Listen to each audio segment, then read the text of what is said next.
A very warm and pleasant morning to all of you. I, Kriti, And I, Ira, and the students of Class 8th welcome you all from the core of our hearts to our annual function on inspiring and powerful theme, Indian Judiciary, the guardian of justice and democracy. India, the world's largest democracy, is built on the legislature, executive, and judiciary. The judiciary protects the constitution, safeguards rights, and ensures truth, justice, and fairness so our democracy remains strong. Today's function is not just an annual gathering of performances and presentations. It is a tribute to the spirit of justice that binds our nation together. It gives us immense pleasure to extend a warm and heartfelt welcome to our beloved students, dear parents, and dedicated teachers. Your presence and encouragement inspire us to strive for excellence. As we embark on this meaningful journey, celebrating truth, justice, and democracy, I hope our presentation leaves every heart enlightened and every mind inspired. Everyone please get up. Put your right hand on your left shoulder and get ready for the prayer. Where the mind is without fear, and the head is held high,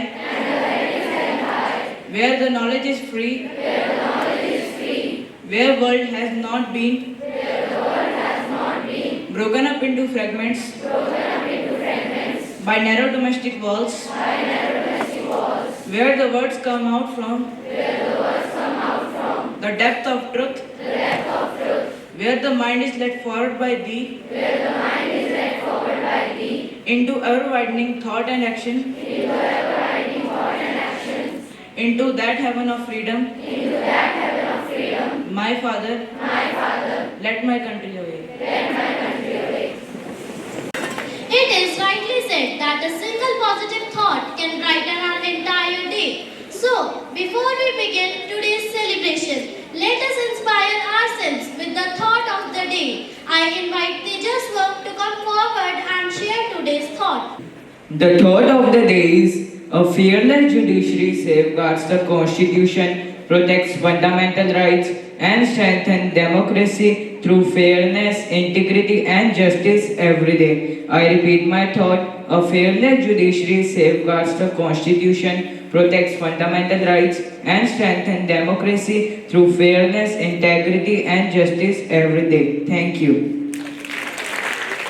Democracy survives not merely through laws but through justice, and justice survives through an independent and fearless judiciary. Now, we bring before you a thought-provoking group discussion on the theme of the Indian judiciary, the guardian of our constitution and the protector of citizens' rights.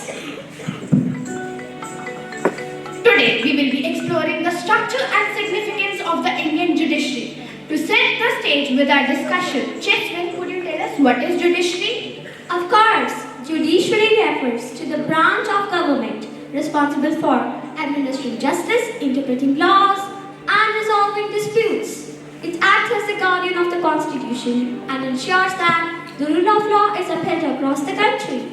Very well explained, Cheswin. And now, Bani, can you share what is the role of judiciary? The main role of judiciary includes dispute resolution, settling conflicts between individuals, groups, or between people and the government, upholding the law and enforcing fundamental rights, making sure that everyone follows the law and that citizens' rights are protected. Judicial review, checking if laws or government actions go against the constitution and cancelling them if they do. Now, as we know about the judiciary, Alfaz, could you tell us what is meant by an independent judiciary? An independent judiciary means that courts operate without interference from the government or political parties.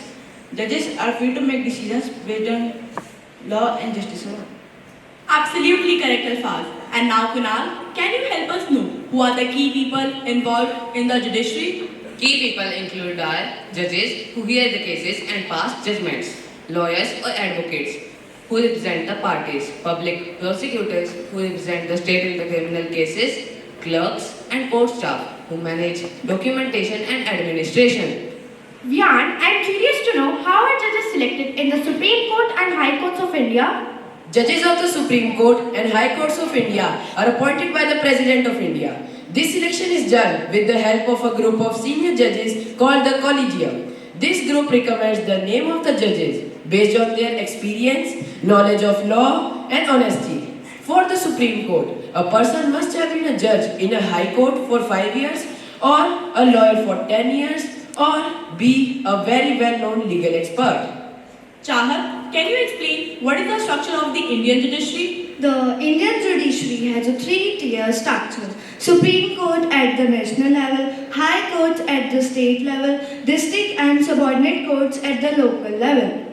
Dhairya, could you briefly introduce what is the Supreme Court of India and where is it located? The Supreme Court is the highest court in India. It is located in New Delhi and was set up on 26 January 1950. It has one Chief Justice and up to 37 other justices. Inaya, can you throw some light on the role of the Supreme Court of India? The Supreme Court of India carries matters related to laws made by the Parliament and the state legislatures.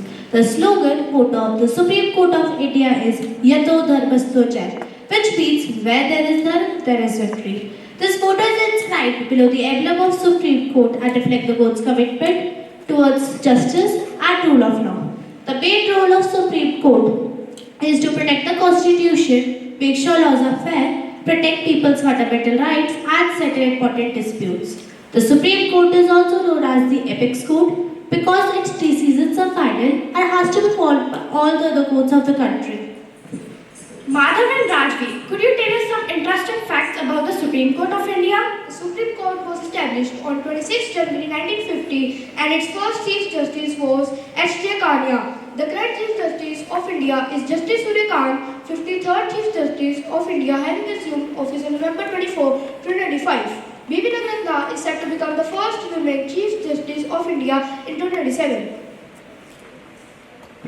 The longest serving Chief Justice of India was Y.V. Chandrachud, who served from around 7 years from 1978 to 1985. The maximum strength of the Supreme Court of India is 38 judges. That total comprises the Chief Justice of India and 37 other judges. The retirement age is 65 years for the Supreme Court judges and 62 years for the High Court judges. Bhavik, what is the role of High Courts?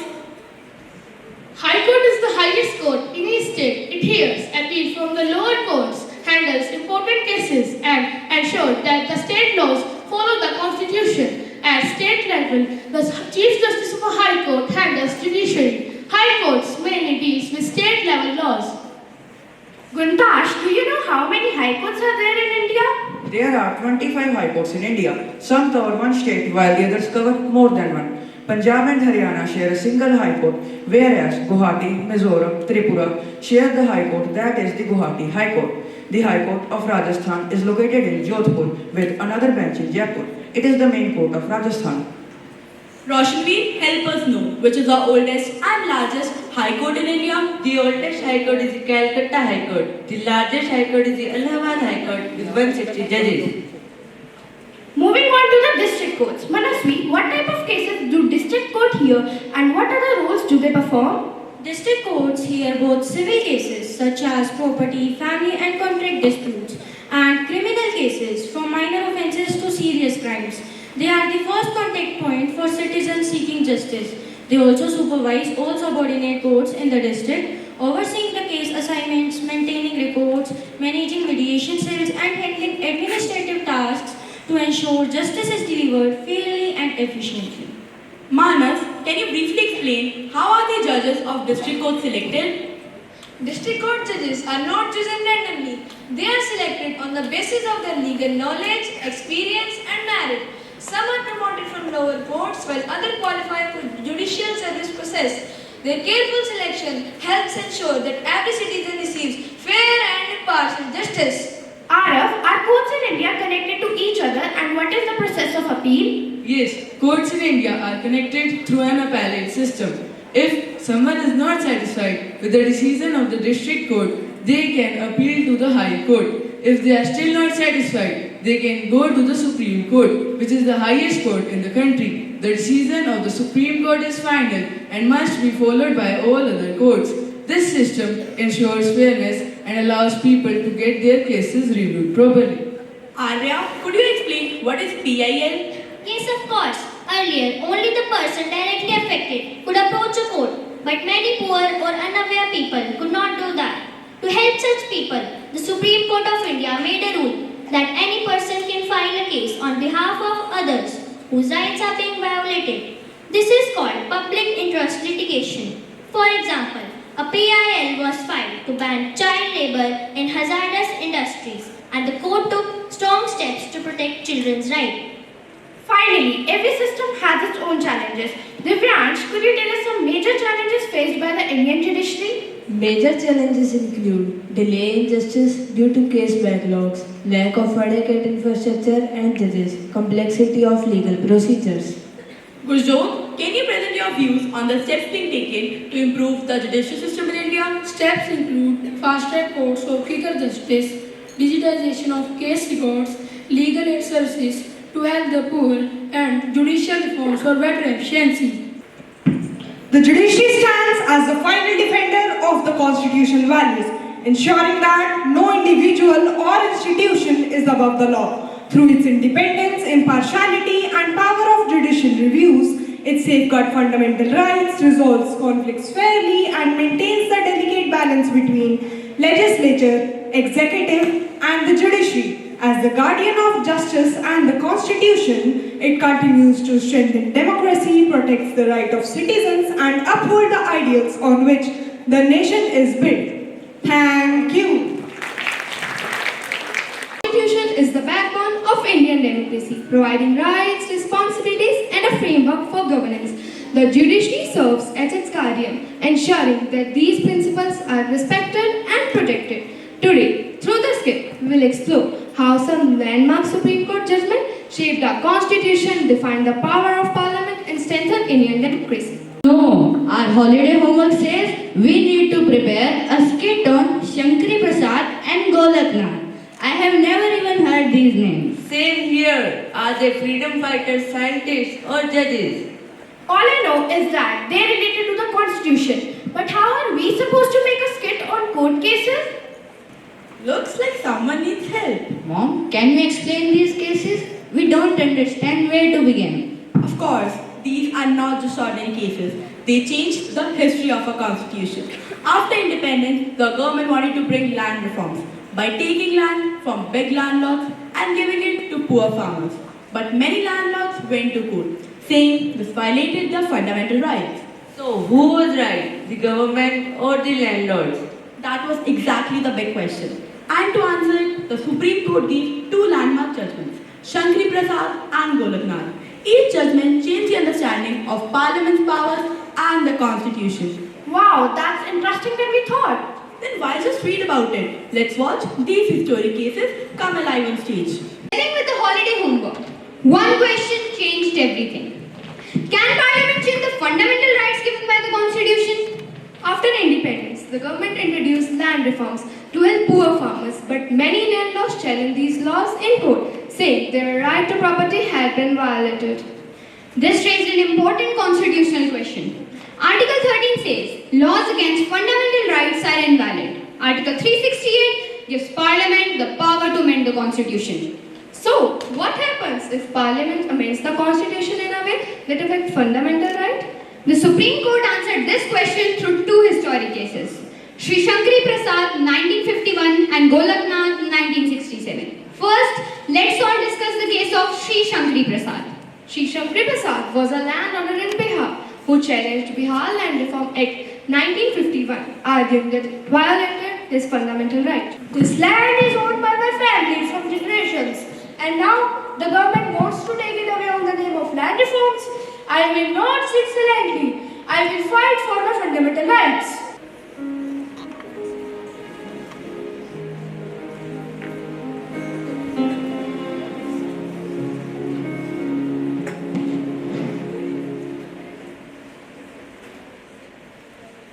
This court will now hear the case of Shankari Prasad and Union of India. Yes, petitioner's lawyer, you may begin. My lords, the government has passed a law taking away land from Zimidars under land reforms. But this violates the right to property under Article 31. Parliament should not have power to change fundamental rights. Do you believe Parliament's power should be limited? Yes, my lord. If Parliament takes away our rights, then tomorrow it will take away our freedom of speech and equality. I object, your lordships. This law was passed as a constitutional amendment and Parliament has full authority under Article 368 to amend any part of the constitution, even fundamental rights. And according to Article 13, no ordinary law can take away fundamental rights. But this is a constitutional amendment, not a regular law. There were 5 judges and all gave the same judgment. After hearing both sides, the court holds that the Parliament can amend the Constitution, including fundamental rights under Article 368. Article 13 does not apply to constitutional amendments. The Supreme Court ruled against Shankari Prasad and in favor of the government. Land reforms continued smoothly after this. So, Parliament can still change the constitution? Sounds quite unsafe. Yes, if they can change any rule, it may not always be in our favor. In 1957, no doubt Parliament won the case, but the story wasn't over. Then in 1967, a new case came, this time from Punjab. It was brought by the Golaknath family, 2 brothers who owned a huge piece of farmland. And this time, something surprising happened. Property and Land Tenures Act. No individual may own more than 30 standard acres. The surplus will be taken by the state. What? This is our land, earned through hard work and tradition. You can't just take it away. We'll go to Supreme Court for justice. Now the court shall hear the case of Golaknath versus the state of Punjab. The arguments may begin. My lords, the Constitution is a promise to people. The fundamental rights are sacred. The Parliament must not be allowed to touch them. But Lordship, amendments are a public welfare land reform equality. We must update the Constitution to help the society. But no, not even the Parliament can touch the fundamental rights, like right to property and freedom of profession. And Article 13 clearly says this. But under Article 368, we have the power to amend the Constitution. The bench of 11 judges delivered a razor-thin verdict. 6 in favor, 5 against. Parliament has no power to amend the fundamental rights. These rights are beyond the reach of Article 368. However, to maintain stability, a decision can only apply to future amendments. Past remains untouched for now. So, the fundamental rights could not be amended. Today we witness 2 landmark cases that changed the constitutional history of India. In Shankari Prasad 1951, the Supreme Court held that Parliament could amend the Constitution including the fundamental rights. But in Golaknath 1967, the Supreme Court changed its view and ruled that Parliament could not amend the fundamental rights. 2 different judgments. One important question. How can we protect people's rights while allowing the Constitution to grow with changing times? These cases remind us that a constitution is a living document and that every constitutional question strengthens our democracy through thoughtful debate and justice. The Constitution gives us our rights. It is our duty to understand it, respect it, and uphold its value. Thank you.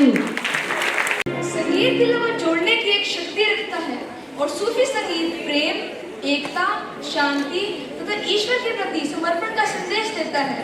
आइए इस पावन भावना के साथ हमारे प्रतिभाशाली विद्यार्थियों की मनमोहक सूफी प्रस्तुति का स्वागत करें। तालियों की गूंज से उनका उत्साहवर्धन करें।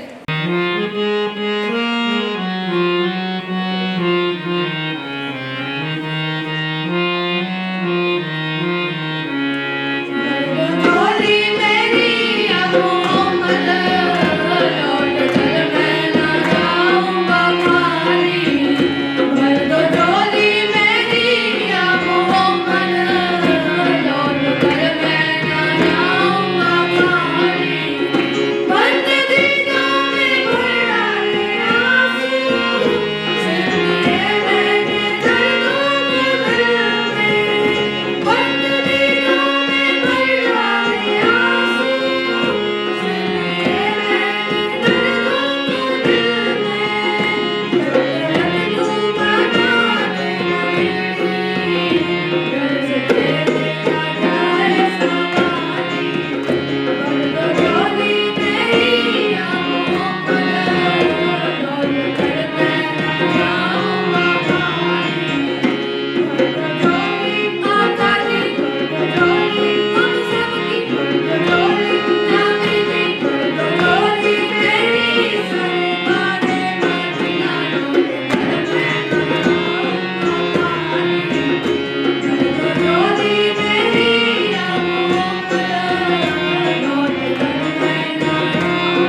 तब एक कविता जन्म लेती है।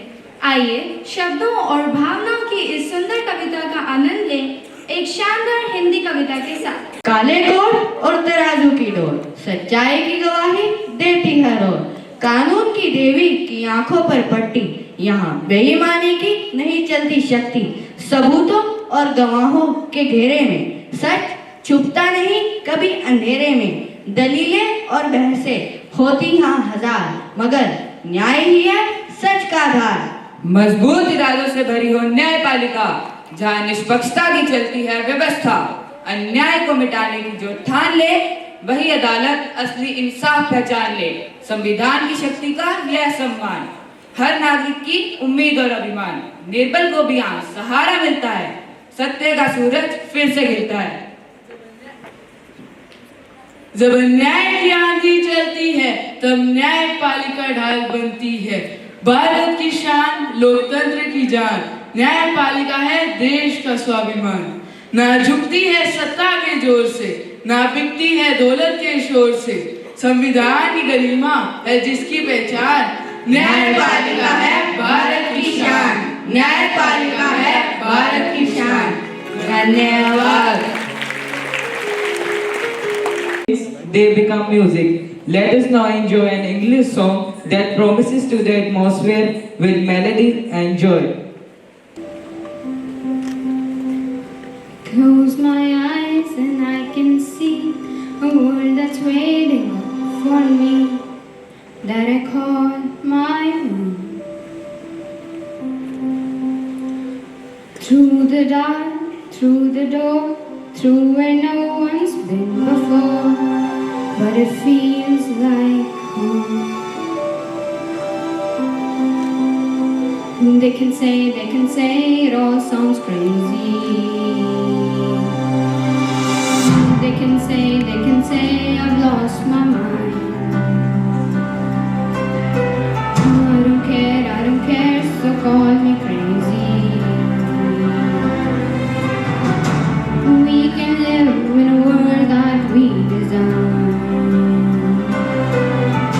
'Cause every night I lie in bed, the brightest colors fill my head. A million dreams are keeping me awake. I think of what the world could be, a vision of the one I see. A million dreams is all it's gonna take. Oh, a million dreams for the world we're gonna thank you. Welcome the spirit of Indian culture and tradition through this mesmerizing classical dance performance.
the power to inspire minds, touch hearts, and leave a lasting impact through the beauty of language. Now, get ready to immerse yourself into a beautiful English poem that reflects creativity, imagination, and powerful expressions. Rises, nations grow, and rivers of equality flow.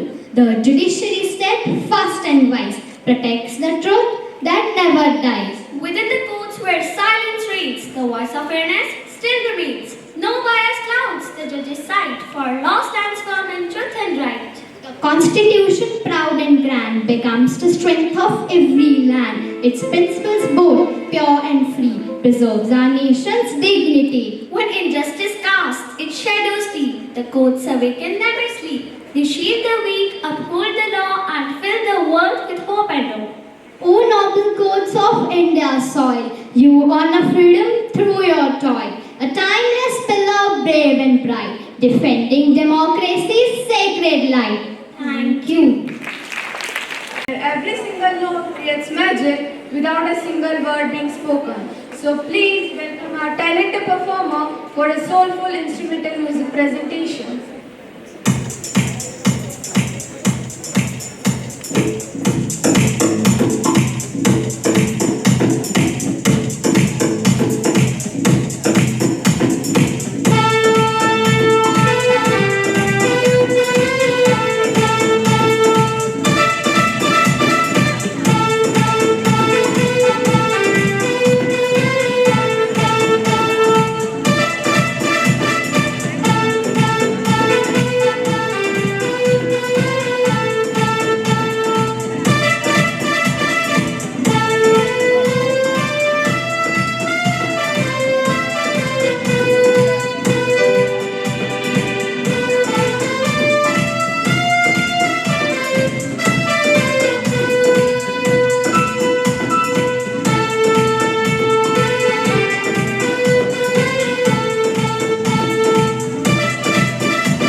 let's experience the colors, music and spirit of Rajasthan through a beautiful folk song.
And that is the beauty of a group dance.